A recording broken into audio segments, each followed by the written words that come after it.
আল্লাহ রাব্বুল আলামিন বলবে, আরে বান্দা, আজকে আমি আল্লাহ তোমাদের জন্য একটা অনুষ্ঠানের আয়োজন করব। অনুষ্ঠানের নাম হলো ইফতার মাহফিল। সবাই সুবহানাল্লাহ বলবেন না? কি মাহফিল? আমরা আমাদের রোজার মাস আসলে কি মাহফিল করি? ইফতার মাহফিল করি। আল্লাহ রাব্বুল আলামিন বলবে, এই ইফতার মাহফিলে একমাত্র দাওয়াতি মেহমান হবে যারা রোজাদার।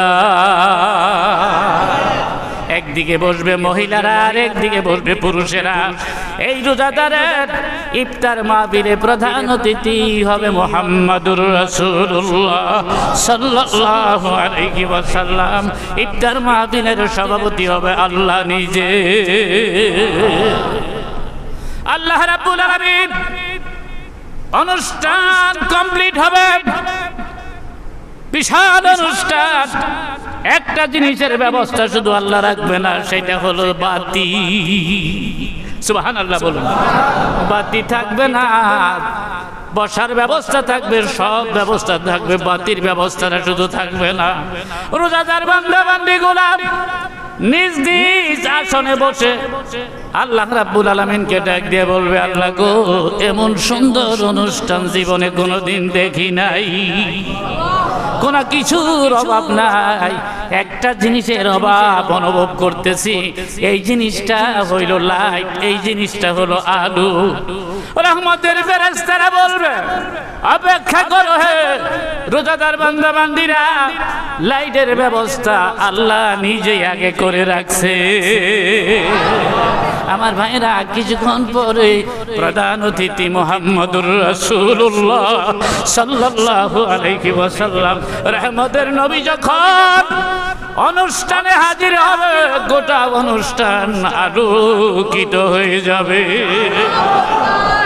আমার আল্লাহ বলবে, রোজাদারেরা রে, এবার বলো অনুষ্ঠান আলোকিত হয়েছে নি? আমার ভাইরা, সঙ্গে সঙ্গে অনুষ্ঠান আলোকিত হয়ে যাবে।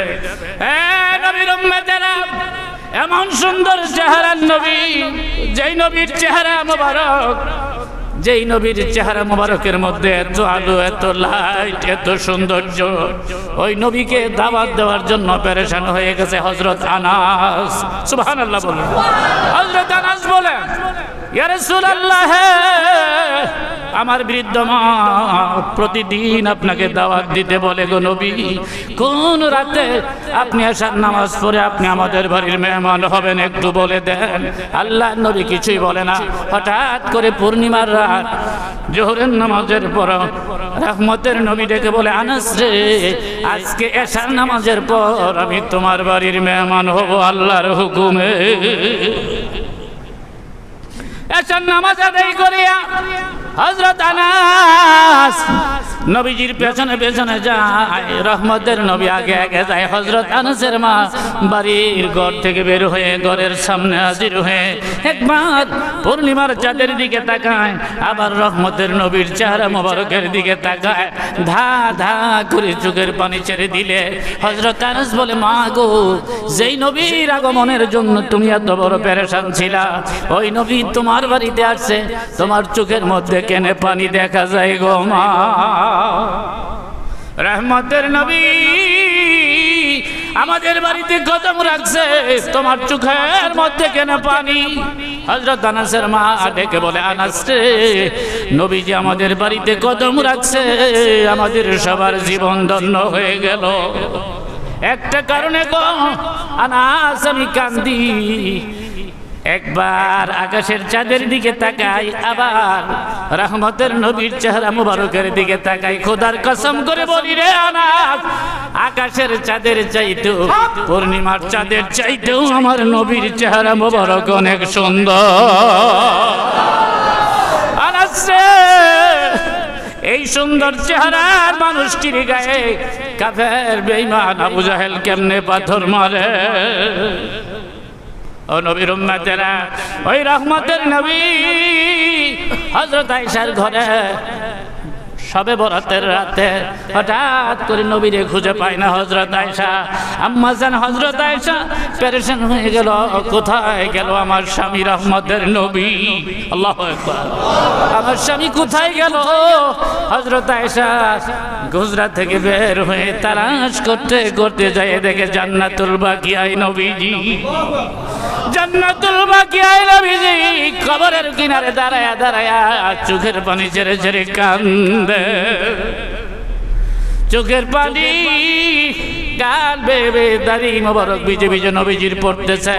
হযরত আয়েশা বলে, আমি আমার স্বামীকে দেখেছি ওই শবে বরাতের রাতে, শাবানের চাঁদের 14 তারিখ দিবাগত রাতে জান্নাতুল বাকিয়ায় কবরস্থানে যায় উম্মতের জন্য কান্নাকাটি করেছে। উম্মতেরা রে, উম্মতেরা, আজকের এই রজনীতে যাদের মা নাই, কি নাই? সবাই বলেন, যাদের মা নাই, যাদের বাবা নাই, যাদের মা নাই, আল্লাহ নিজেই শিখাই দিয়েছে, রব্বির হামহুমা কামা রব্বায়ানি সগীরা, রব্বির হামহুমা কামা রব্বায়ানি সগীরা। ভাই, আমি আমার কথা বলি। পরশু দিনের ঘটনা। আমি দুপুরে খাওয়া দাওয়া করে ফেলেছি। একটু পর আমার মা আবার আইসা বলে, বাবা খাইছো নি? আমার বৃদ্ধ মা এখনো বেঁচে আছে। আমি বললাম, মা গো, একটু আগে না আপনারে বললাম আমি খাইছি।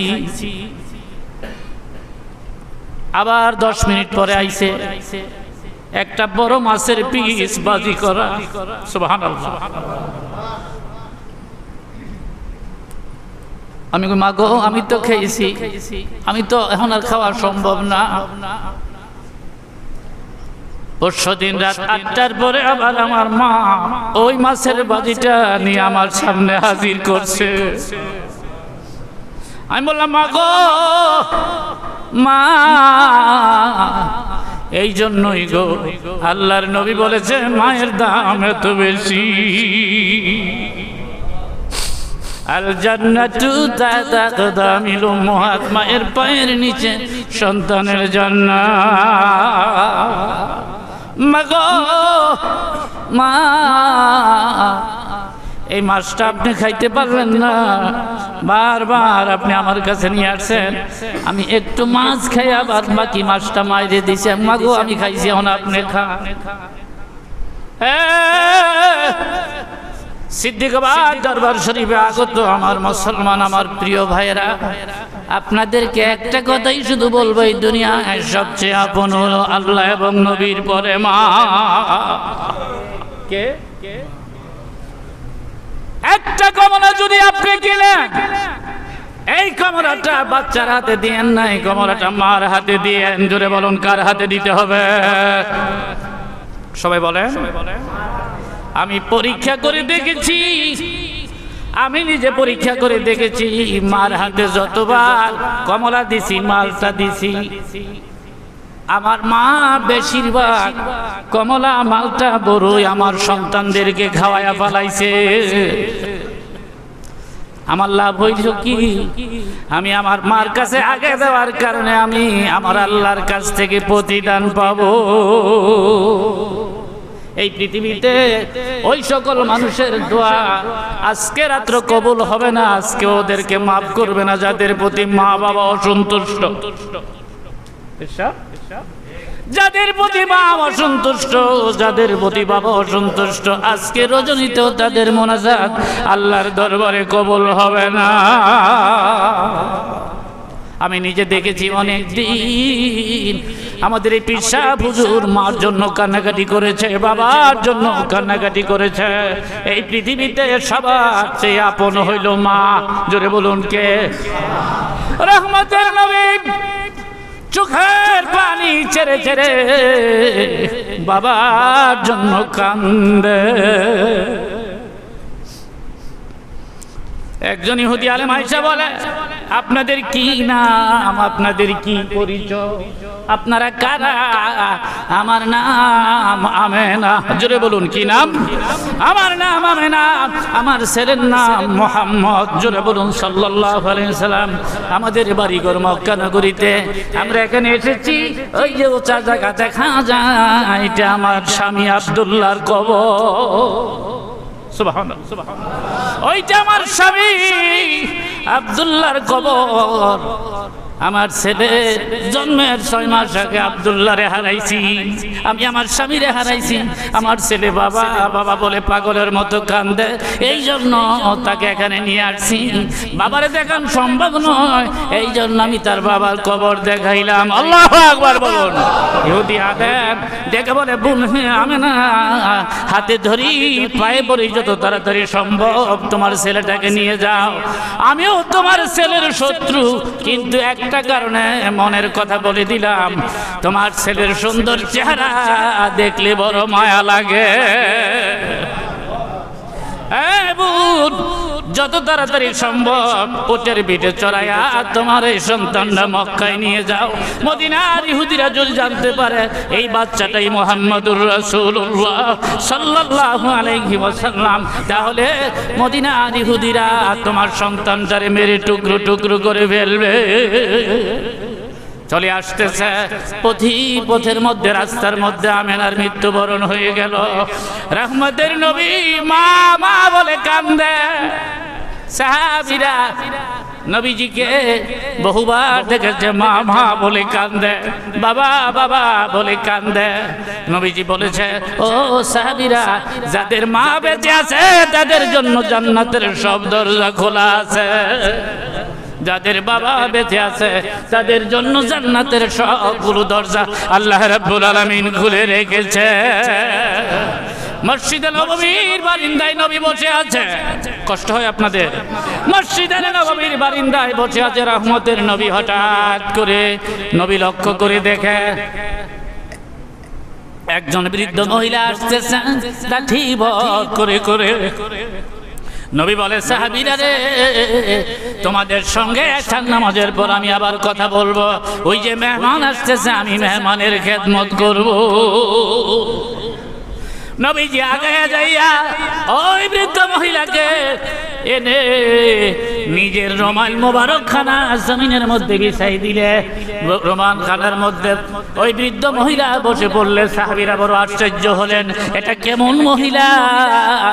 রহমতের নবী রুমাল মোবারকের মধ্যে বসে পড়ল। এশার নামাজের পর সাহাবীদেরকে নবী বসলেন। নবীজিকে সাহাবীরা বলে, ইয়া রাসূলুল্লাহ, আগে জানতে চাই গো নবীজি, এইটা কেমন মহিলা?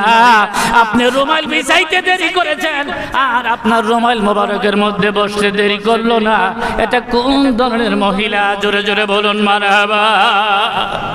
লা ইলাহা ইল্লাল্লাহ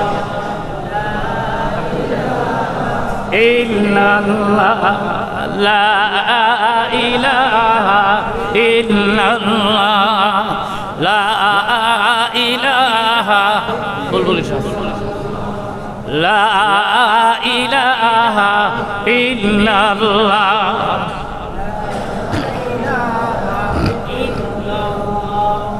লা ইলাহা।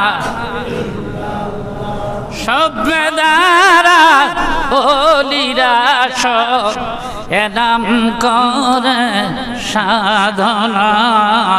লা ইলাহা, আওয়াজ করে করে, লা ইলাহা ইল্লাল্লাহ, লা ইলাহা ইল্লাল্লাহ, লা ইলাহা ইল্লাল্লাহ, লা ইলাহা ইল্লাল্লাহ, মুহাম্মাদুর রাসূলুল্লাহ। জোরে জোরে বলুন সাল্লাল্লাহু আলাইহি ওয়াসাল্লাম। আমার ভাইরা, নবীজি চোখে পানি রাখতে পারে না, চোখের পানি ছেড়ে ছেড়ে বলে, সাহাবীরা রে, এইটা দুনিয়ার কোন সাধারণ মহিলা নয়। 6 বছর বয়সে আমি আমার মায়ের হারাইছি, 6 মাস আগে জন্মের আমি আমার বাবারে হারাইছি। আমি আমার এই মায়ের দুধ পান করে বড় হয়েছি। এই মহিলার নাম হলো হালিমাতুস সাদিয়া। ও নবীর উম্মতেরা, রহমতের নবী ডেকে বলে, সাহাবীরা রে, আমি যদি আমার এই মায়ের দুধের দাবির জন্য আমার গায়ের চামড়া কাটিয়া কাটিয়া জুতা বানাই দেই, তারপর 1 ফোঁটা দুধের হোক আদায় হবে না। ও নবীর উম্মতেরা, আমি জানি না কার মা নাই, কার বাপ নাই। যদি মা বাপ বেঁচে না থাকে, আজকের এই রজনীতে বেশি বেশি করে আপনারা জিকির করবেন, বেশি বেশি করে নফল নামাজ পড়বেন, বেশি বেশি করে আল্লাহর দরবারে বলবেন, রব্বিরহামহুমা কামা রব্বায়ানি সগীরা, রব্বিরহামহুমা কামা রব্বায়ানি সগীরা। আল্লাহ গো, এমন একটা সময় ছিল যখন আমি কিছুই বলতে পারতাম না, ছিল কি না? এমন একটা সময় ছিল কথা বলতে পারতাম না, কি প্রয়োজন তাও বলতে পারতাম না। এমন একটা কঠিন সময়, আমার যা প্রয়োজন হইতো আমার মা বাবা আমার চাহিদা মিটাইতো। আল্লাহ গো, আজকে এতিম হইয়া আমার জনম দুঃখিনী গর্ভধারিণী মা কবরের মধ্যে পড়ে আছে, আমার বাবা কবরের মধ্যে পড়ে আছে। আল্লাহ গো, কবরে আমার মা বাবার সঙ্গে তুমি এরকম সুন্দর ব্যবহার করো আল্লাহ।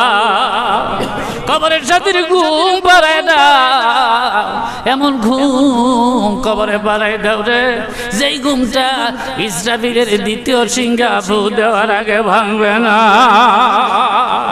আল্লাহু আকবার বলো। আমাদের মাঝে একটু আগে উপস্থিত হয়েছে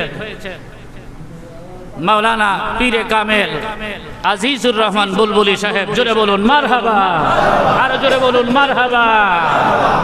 আল্লাহ তোমার নীলা খেলা, বলুন সবাই, আল্লাহ তোমার নীলা খেলা কেউ বুঝে কেউ বুঝে না। পাহাড় ভেঙ্গে সাগর বানাও, সাগর কে বানাও পাহাড়। আল্লাহ তোমার নীলা খেলা কেউ বুঝে কেউ বুঝে না। পাহাড় ভেঙ্গে সাগর বানাও, সাগর কে বানাও পাহাড়। ওলি আল্লাহর প্রেমের খেলা কেউ বুঝে কেউ বুঝে না। আল্লাহ তোমার নীলা খেলা কেউ বুঝে কেউ বুঝে না। নবীর উম্মতেরা, জনম দুঃখিনী মার জন্য বাবার জন্য যখন গভীর রাত, সবে বরাতের রাত, 2 হাত তুলে চোখের পানি ছেড়ে দিবেন। মদিনার কামলেওয়ালা নবী বলেছেন, চোখের পানিটি নাকের গোড়ায় আসার আগে আগে কবরে আযাব মাফ হয়ে যায়।